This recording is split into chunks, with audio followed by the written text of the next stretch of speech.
Yenə də mən və yenə də hinlə bağlı növbəti bir paylaşımım. Bu dəfə cücələr üçün hazırlıq görürük. Yoldaşım gedib bazardan cücələri gətirməyə, mən də onların yerini düzəldirəm. Ona görə də ilk öncə yerə, döşəməyə kül səpirəm, sonra isə üzərinə saman tökürəm.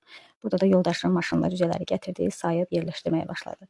Bu dəfəki cücələrimizdən səmimiyyətimiz çox irəli gedib, hətta o qədər ki, maşının arxa oturacağında gəliblər. Cücələri alarkən yoldaşıma belə bir dərman məsləhət gördülər ki, cücələrin daha təzə yerinə, yeni yerlərinə daha rahat adaptasiya olmalarına kömək eləyir. Bu dərmanı 3 gün suya davamlı qarışdıraraq cücələrə vermək lazımdır. Cücələr hələ ki gözümə yaxşı gəlirlər. Bu rənglədiyimiz cücələr isə öz evimizdə böyütdüyümüz cücələrdir. 3 ədəddir. Gətirib onlara qoşmuşam ki, öyrəşsin, amma onlar da öyrəşə bilmirlər onlara. Gedib gizlənirlər. Güzlə gətirib təkrardan verməyə, su verməyə çalışıram, amma qalmırlar orada. Burada da qaçıb gizlənir.